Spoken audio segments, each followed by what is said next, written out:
there's more that keep walking by, and one of them has a weapon. Roger, received, Target 15. Okay. See all those people standing down there?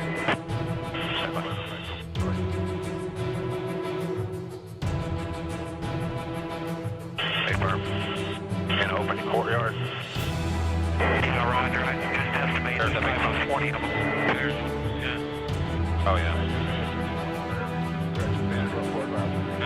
Ambulance man development. Copy that white 6. That's a weapon. Yeah. Hotel 26, crazy horse from 8. I'm red, white 6, West Manchester 6 Romeo. Have individuals with weapons. Radio. Real man's 1-4. Yep, he's got a weapon too. Hotel 26, crazy horse 1-8. Have 5 to 6 individuals with AK-47s. Request permission to engage. Roger that. We have no personnel east of our position, so you are free to engage over. Alright, we'll be engaging. Roger, go ahead.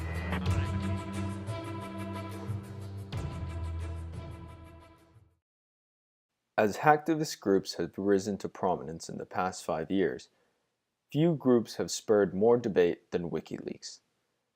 Led by Julian Assange, the group vows to expose any illicit government activity by hacking databases and making the information public when they see fit. The first large-scale publishing of information by Wikileaks came in 2010, with a release of information that included thousands of diplomatic cables that were marked as confidential and videos of U.S. military interactions and engagements in the Middle East. These releases revealed both negative opinions of foreign dignitaries made by U.S. diplomats and the targeting of civilians by the U.S. military. Keep shooting. While the opinions made by the diplomats were meant to be kept confidential, and the targeting of civilians was accidental and only ordered after military officials confused media equipment for weapons, WikiLeaks' release of information spurred a wave of animosity towards the American government from its own people. This release of information was one of the major sparks in the fire that the fight for government transparency would become. While it is undisputed that liable organizations should be held responsible for their wrongful actions, the true dilemma lies in whether national security should be sacrificed in order to hold these organizations responsible. Although the existence of WikiLeaks may be a sign that, as expressed in the Wilson Quarterly, a new form of collaboration could exist in the name of the public good, and although WikiLeaks was in the right in releasing information with the hopes of exposing wrongful activity, the hacktivist organization should have acted more carefully to find a way to release the information without endangering the very citizens it was trying to inform. In 2010, the largest leak was made possible by Private First Class Bradley Manning.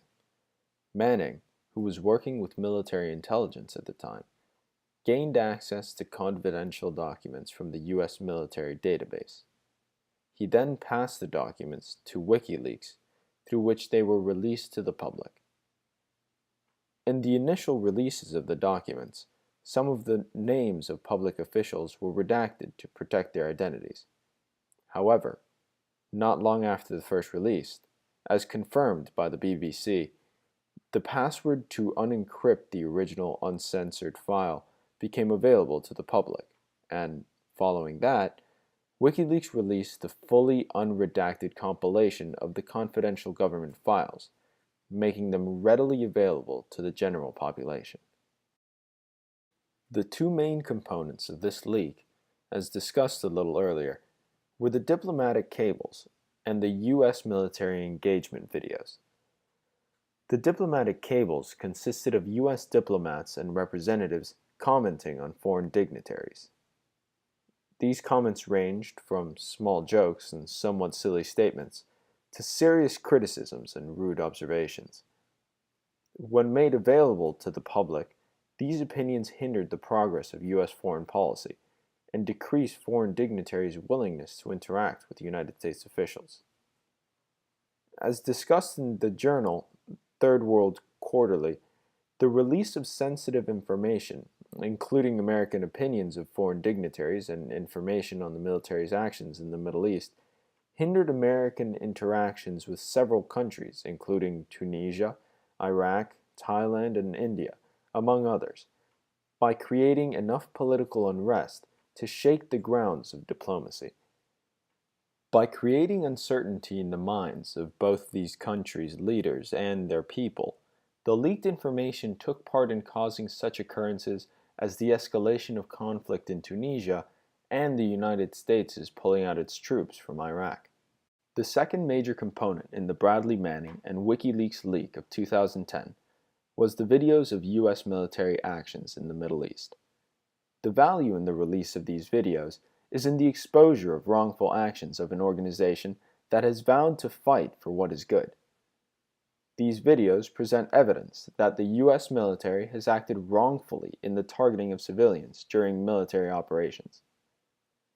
Although the civilians were only targeted because their camera equipment was mistaken for weaponry, targeting civilians without more caution is worthy of reprimand. However, because these videos are out of context in the leaks, it may seem as though the military knowingly and willingly targeted civilians. This poses an obvious risk to national security by misleading American citizens, citizens in the Middle East, and people all over the world into believing that the U.S. military would knowingly breach the laws of war.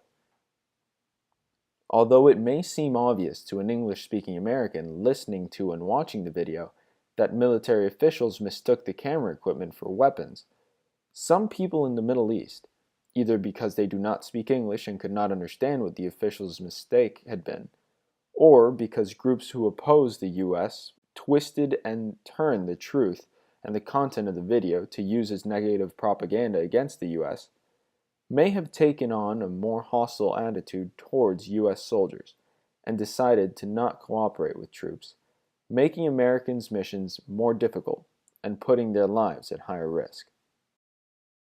All in all, the way WikiLeaks released the information, despite having released it for commendable purposes, was lacking in tact and in consideration. By releasing information to the general public without proper censorship and regard for those who may be harmed by the information released, WikiLeaks was reckless and may therefore have done more harm than good.